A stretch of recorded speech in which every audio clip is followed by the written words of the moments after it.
Some feared that enlargement would dilute and weaken NATO and provoke Moscow. Just as at previous crossroads, it was not an obvious choice. It was not an easy decision, and it took time. But in the end, we stood up for the right of every nation to choose its own path. We opened NATO's door. Hardly any decision in modern history has changed Europe more profoundly.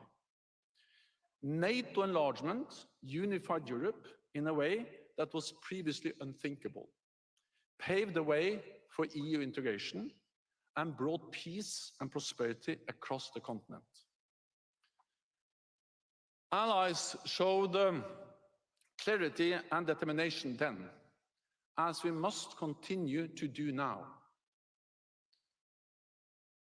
Russia's war against Ukraine is the biggest security crisis in generations. Ukraine has shown remarkable courage, and NATO allies have provided unprecedented support. But let's be honest, not even our support for Ukraine has been a given.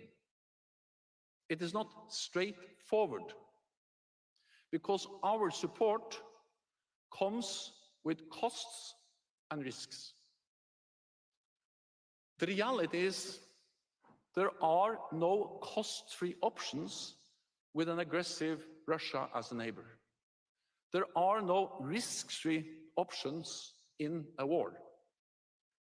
And remember, the biggest cost and the greatest risk will be if Russia wins in Ukraine. We cannot let that happen.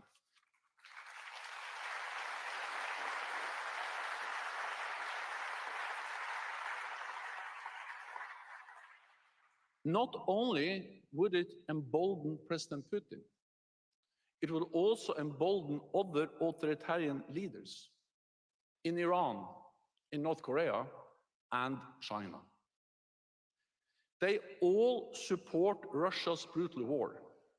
They all want NATO to fail. So the outcome of this war will shape global security for decades to come. The time to stand for freedom and democracy is now. The place is Ukraine.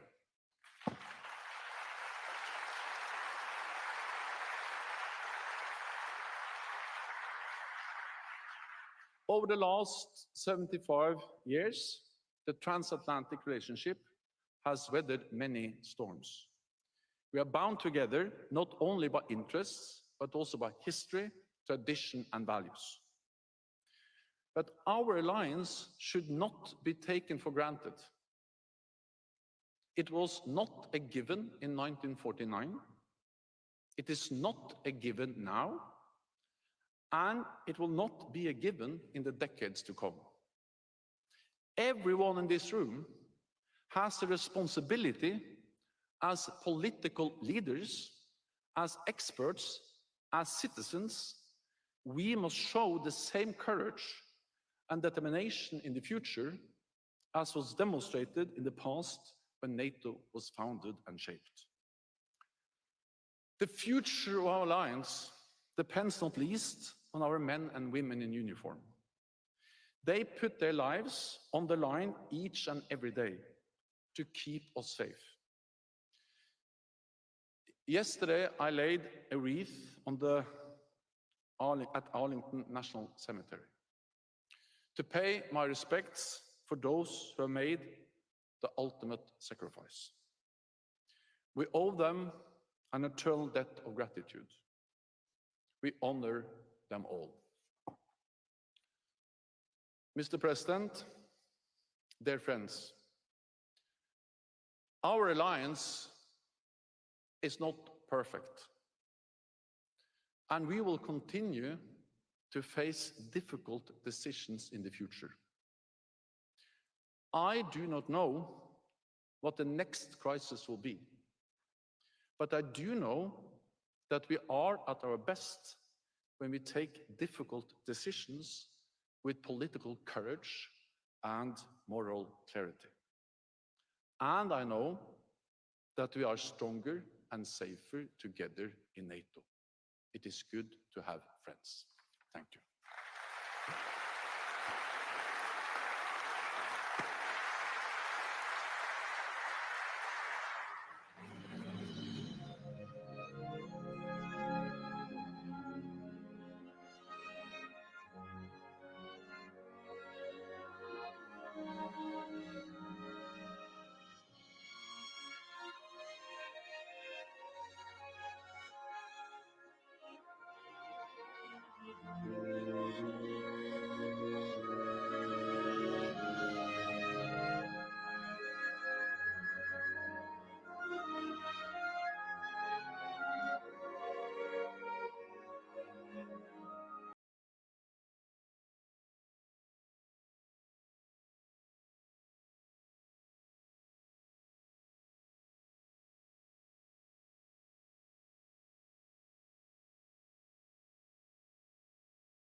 Distinguished guests, the President of the United States. Invité distingué, le Président des États-Unis.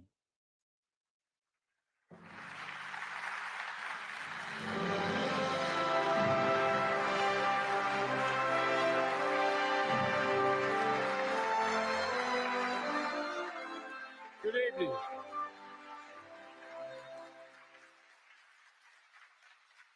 Welcome.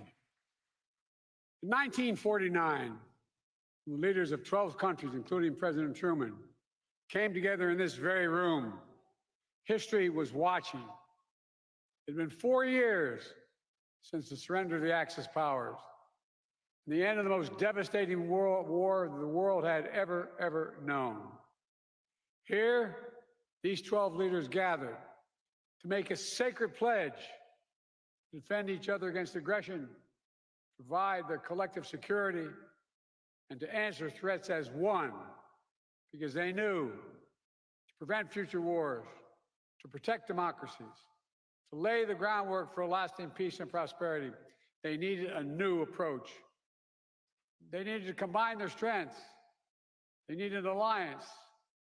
And here they signed the Washington Treaty and created the North Atlantic Treaty Organization, the single greatest, most effective defense alliance in the history of the world. Mr. Secretary General, leaders of NATO countries, foreign and defense ministers, representatives from partner nations in the European Union, and members of Congress, distinguished guests, welcome, welcome to the 2024 NATO Summit. It's a pleasure.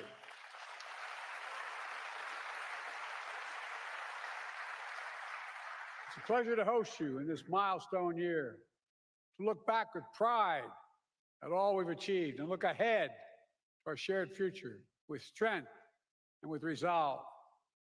Together, we rebuilt Europe from the ruins of war, held high the torch of liberty during long decades of the Cold War.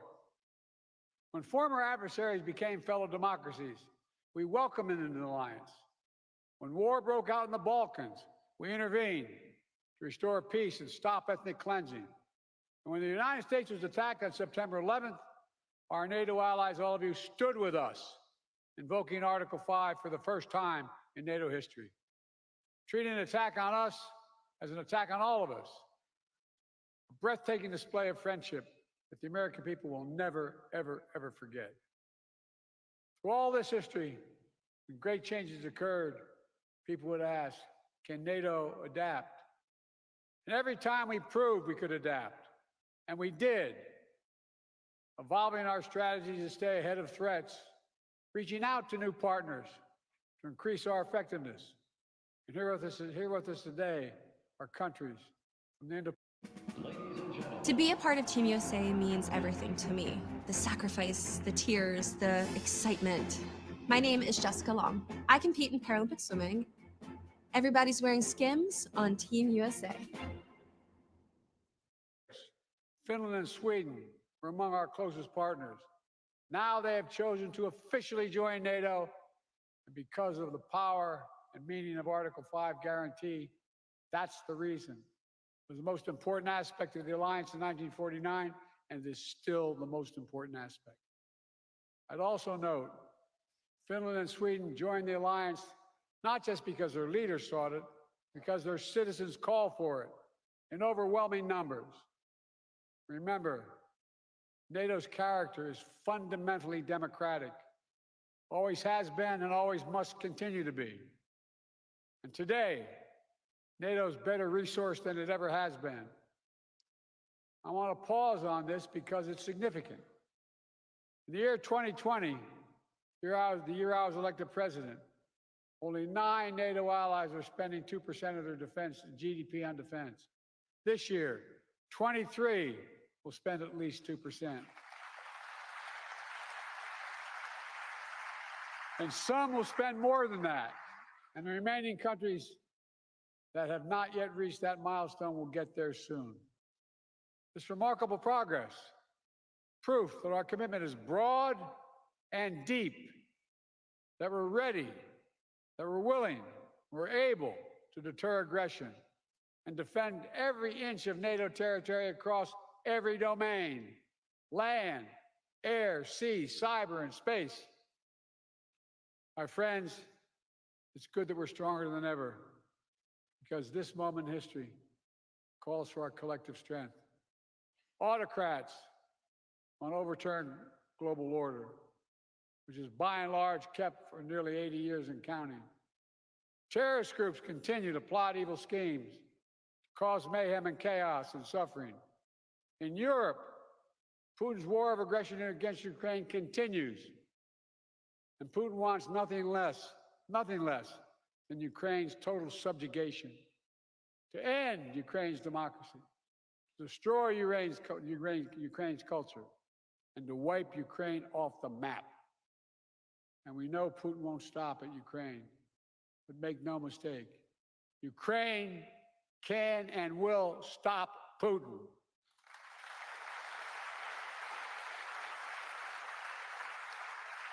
Especially with our full collective support.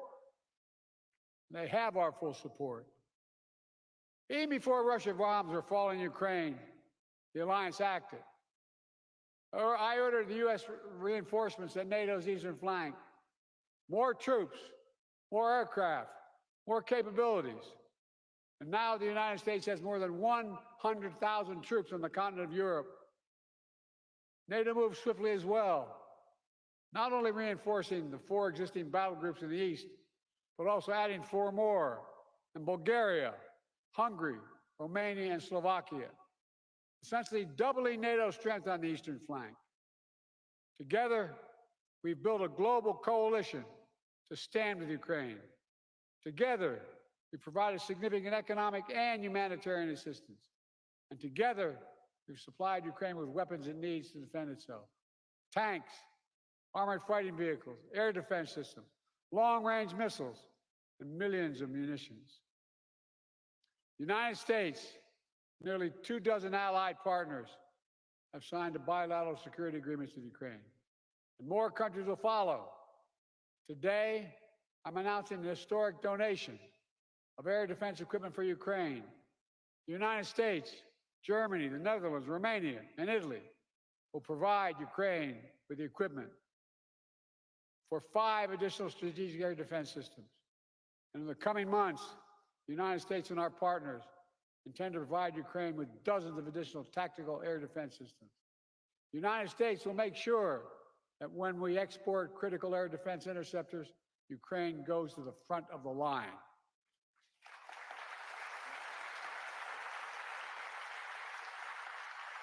So we'll get this assistance before anyone else gets it. All told, Ukraine will receive hundreds of additional interceptors over the next year, helping protect Ukrainian cities against Russian missiles, Ukrainian troops facing air attacks on their front lines. Make no mistake, Russia is failing in this war. More than 2 years into Putin's war of choice, his losses are staggering. More than 350,000 Russian troops dead or wounded. Nearly 1 million Russians, many of them young people, have left Russia because they no longer see a future in Russia. And Kyiv, remember, fellas and ladies, supposed to fall in 5 days, remember? Was still standing 2.5 years later and will continue to stand.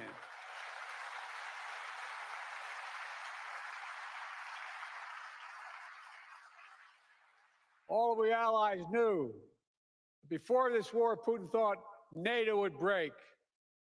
Today, NATO is stronger than it's ever been in its history. When this senseless war began, Ukraine was a free country. Today, it is still a free country.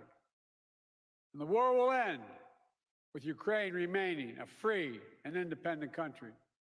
Russia will not prevail. Ukraine will prevail. Ladies and gentlemen, this is a pivotal moment for Europe, for the transatlantic community, and I might add for the world. Let's remember, the fact that NATO remains the bulwark of global security did not happen by accident. It wasn't inevitable. Again and again at critical moments, we chose unity over disunion, progress over retreat, freedom over tyranny, hope over fear. Again and again, we stood behind our shared vision of a peaceful and prosperous transatlantic community. Here at this summit, we gather to proclaim NATO is ready and able to secure that vision today and well into the future.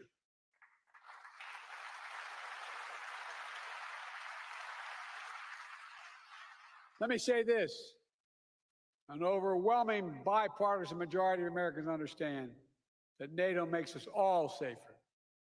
The fact that both Democratic and Republican parties are represented here today is a testament to that fact. The American people know that all the progress we've made in the past 75 years has happened behind the shield of NATO. And the American people understand what would happen if there was no NATO. Another war in Europe, American troops fighting and dying, dictators spreading chaos, economic collapse, catastrophes. Americans, they know we're stronger with our friends. And we understand this is a sacred obligation. As President Reagan put it, and I quote, "If our fellow democracies are not secure, we cannot be secure. If you are threatened, we are threatened. If you're not at peace, we cannot be at peace. Reagan knew it then, and we know it now. Our nations will continue to keep faith with what we pledged in years to come. Now, if you'll indulge me, I'd like to end my remarks a slightly unusual way. NATO is an alliance of nations, but also made up of leaders.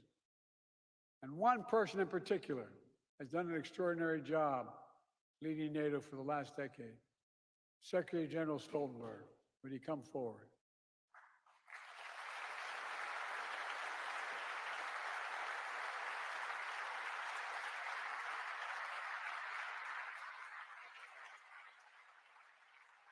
So much of the progress we made in the alliance is thanks to the Secretary. He's a man of integrity and intellectual rigor, a calm temperament in a moment of crisis, a consummate diplomat who works with leaders across the political spectrum and always finds a way to keep us moving forward. Secretary, you've guided this alliance through one of the most consequential periods in its history.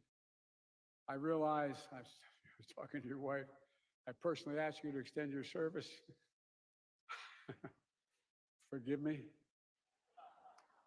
And you put your own plans on hold. When the Russia war in Ukraine began, you didn't hesitate. Today, NATO is stronger, smarter, and more energized than when you began. And 1 billion people across Europe and North America, indeed the whole world, will reap the rewards of your labor for years to come in the form of security, opportunity, and greater freedom. For these reasons, I'm pleased to award you the highest civilian honor the United States can bestow, the Presidential Medal of Freedom.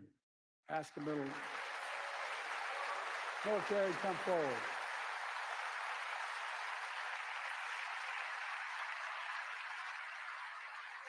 I'm asking to read the citation.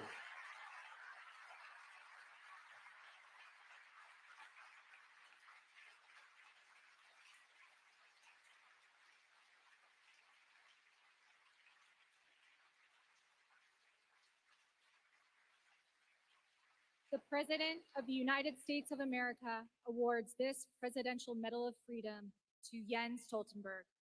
A visionary statesman and ceaseless defender of democracy, Secretary General Jens Stoltenberg has guided the NATO alliance through the most consequential decade for European security since World War II. When Vladimir Putin launched his brutal assault on the people of Ukraine, betting that NATO would break, Secretary General Stoltenberg proved him wrong. Under his stewardship, NATO has become stronger and more united than ever, and Americans for generations to come will benefit from the safer world he helped create. He demonstrates that the core truth of the alliance is as powerful now as it was 75 years ago. Together, we are stronger.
Distinguished guests, this concludes our program.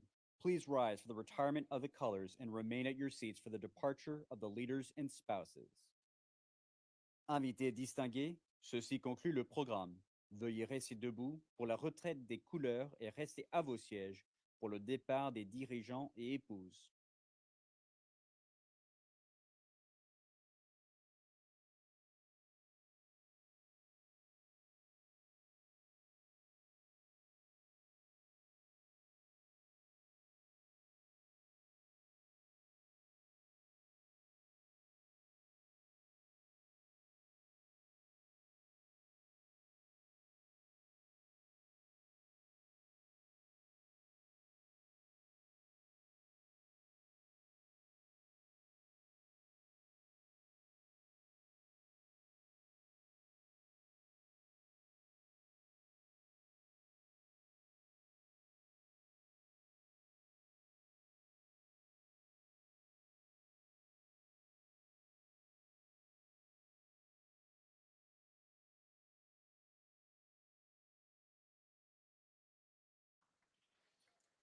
The 75th anniversary of the North Atlantic Treaty Organization. Thank you for joining us. Ceci conclut la commémoration du 75e anniversaire de l'Organisation du Traité de la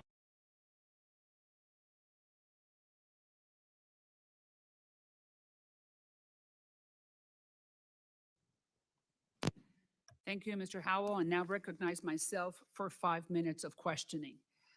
Well, I think that we agree on the end goal. So thank you. I like very much what you have been saying. So I just have a few questions here for you, and I'm going to start with Mr. Jacobstein.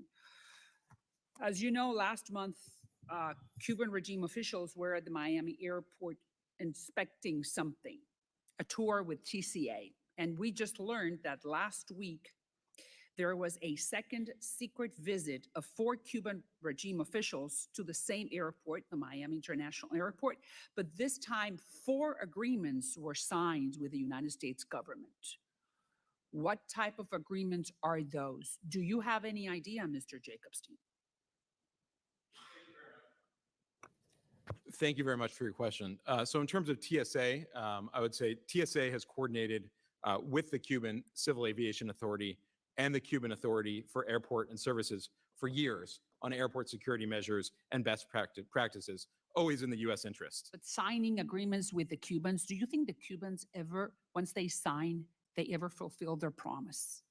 So I'd just say in terms of the visit of the FAA, I don't want to speak on behalf of the Department of Transportation or the FAA. Yeah, but you're at the State Department. You know everything that the United States government is doing vis-a-vis Cuba.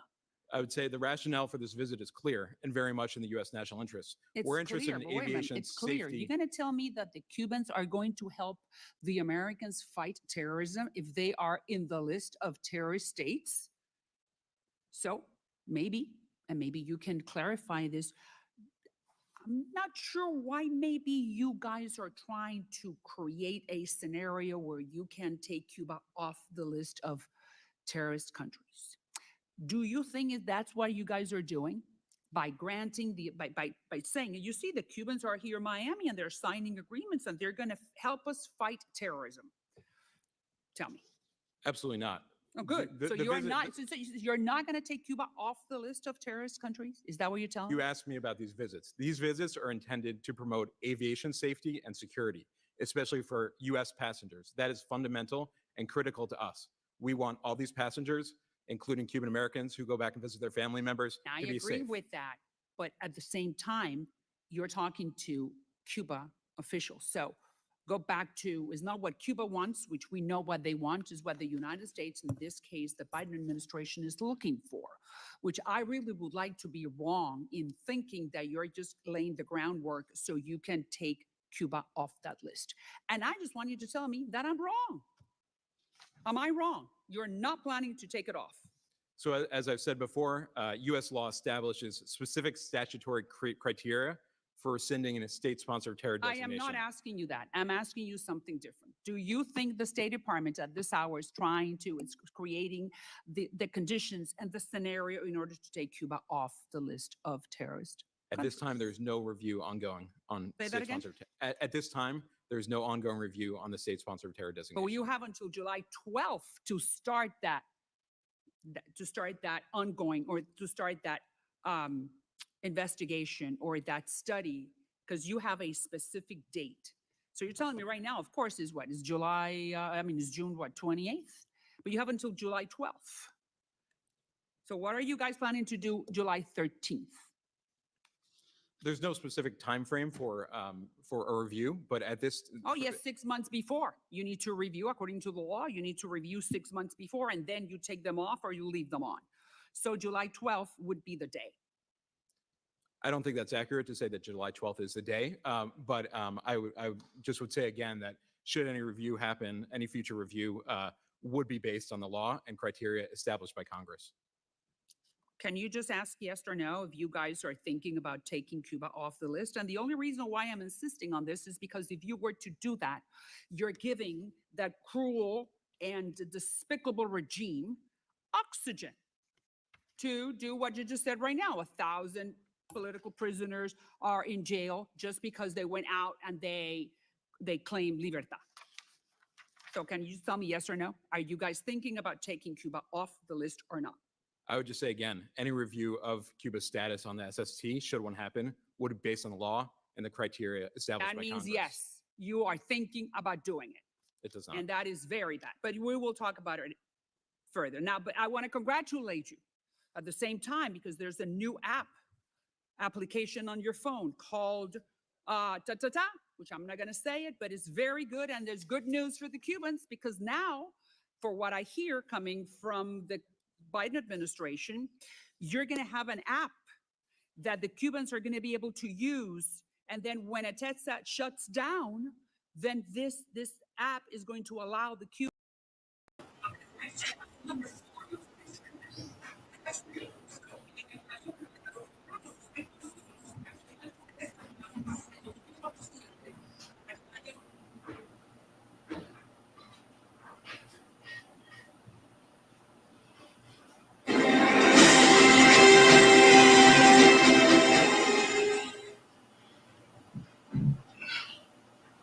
What's going on, everybody? So, hey, check this out. I appreciate you guys watching. I appreciate you taking time out of your day to view these videos. Do not forget to subscribe to the channel, get the video